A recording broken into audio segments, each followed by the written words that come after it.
First tonight, Ukraine's President Zelensky has insisted he would do anything Ukraine's allies want in order to achieve a peace deal.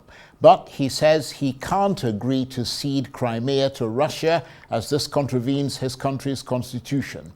Mr. Zelensky was speaking after 12 people were killed in Kyiv overnight by Russian drones and missiles, and after President Trump had said Ukraine was now an obstacle to peace. But it's pressure on Moscow, Mr. Zelensky said, that would help reach an agreement. President Zelensky broke off a trip to South Africa, with government ministers saying the attack proves that Moscow, not Kyiv, is the obstacle to a peace deal. Russia understands that Ukraine is standing, defending its rights, and is putting pressure on our people. It is also putting pressure on America. This is what I also link today's attack with. President Zelensky. Well, for more on developments around Ukraine, let's speak now to the international affairs analyst, Dr. Laskiewicz, who joins me on the line from London. Good to see you, Dr. Laskiewicz. Let's start with that major drone and missile attack on Kyiv by Russia. 12 people killed, dozens wounded.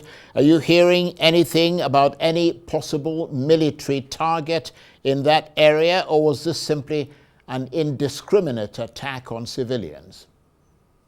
In my opinion, it was simply an indiscriminate attack on civilians, and not the first and probably won't be the last by Russia. They've done it before, they'll do it again. As far as I can see, Russia is simply sending these missiles because it is waiting for Donald Trump to decide. Were Donald Trump to pull USA out, then it would launch a real military invasion.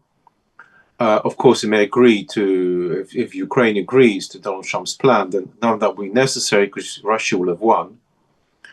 And so in this sense, what Russia is doing is simply, so to speak, killing time by killing people until the decision.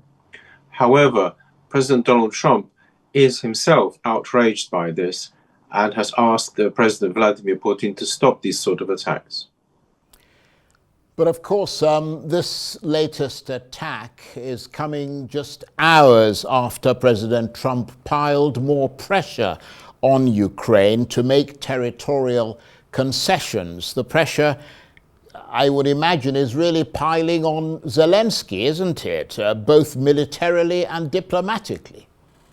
Yes, indeed.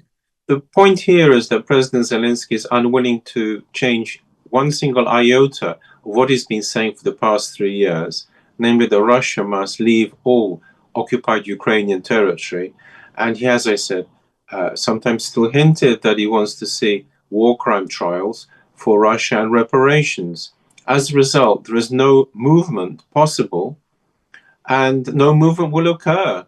And so therefore, the most likely outcome will be that Donald Trump will pull USA out, judging by all the comments he's made so far.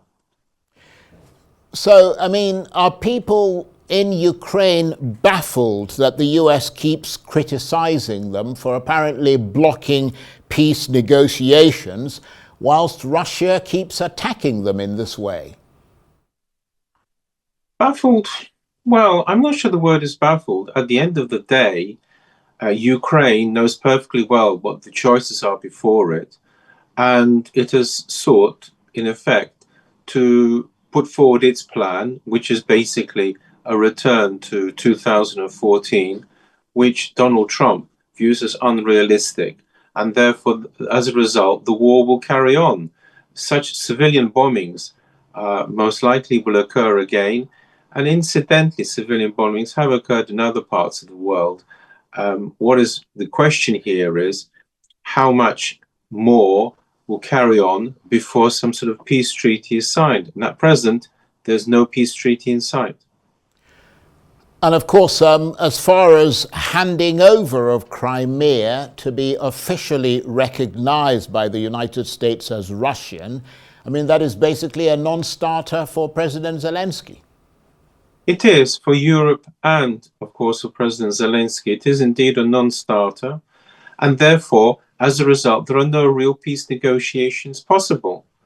President Donald Trump's plan is dead in the water, and most likely as a result, he will pull out. And therefore, as I stated in my books, in effect, the war will go on until Russia acquires such a military victory that Ukraine agrees, or else, and this is possible, may shift, of course, its attacks elsewhere. The fact of the matter is that no peace treaty, no ceasefire is possible without a peace treaty, according to Russia, and no peace treaty is possible, really, with Ukraine, and therefore the war will continue. I think I'm going to have to go back and scan through your books again, although I rather dread the predictions in there because they've been worryingly accurate. But Donald Trump is clearly impatient.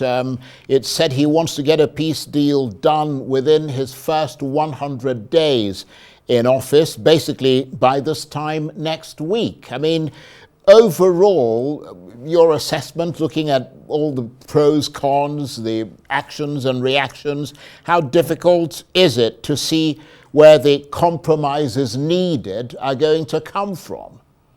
I don't think it's possible at all. There's a further complication, which is Europe. Europe has said it's going to send a reassuring force over to Ukraine, which is precisely what Russia does not want as soon as the peace treaty is signed. So therefore, there's no peace treaty likely because Ukraine doesn't agree to American terms. There's no peace treaty likely because Russia does not want Western military on its frontiers there. And so therefore the war will continue. The problem is that the next point of escalation would be actually Poland, where equally East Prussia, like the Crimean Peninsula, Russia is seeking to unite via the Suwalki corridor, which is akin to the Mariupol land bridge, which President Putin, so desired in Ukraine. And in this sense, the continuation of the war is a nexus, which is very hard to avoid because it's very hard to see any solution to stopping the war because no compromise is possible. The notion of compromise, incidentally, not only was in my books stated, but when I mentioned it on Polish television, it was simply the end. They would refuse to accept this, and therefore it's not just Ukraine, but the whole of Europe doesn't see any need for compromise, and therefore, alas, the war will continue and will undoubtedly at some point escalate. And alas, basically Mr. Trump's argument is that if a deal isn't struck now, his deal, there's a possibility of losing all of Ukraine. Yes, indeed, which is actually what I foresaw. I foresaw the West abandoning Ukraine. Actually, the key player is America. With America abandoning Ukraine, then Ukraine is abandoned because Europe just simply cannot make up the shortfall, either in quantity or quality of military hardware. The key point, of course, is why, and the reason is Donald Trump has made it quite clear. It's not their war. They don't see any point in financing it. They foresee problems elsewhere and opportunities elsewhere. And therefore, Ukraine is simply not seen as important. Please remember also, until the breakup of the Soviet Union, Ukraine was seen for centuries as a part of Russia. And there was some debate even as to whether Ukraine should be recognized back in the 90s. And so none of this is all that surprising. The key point is whether Donald Trump will actually do it. And it does appear to be the case that he is quite determined. He just does not see a way through, and therefore he will go elsewhere.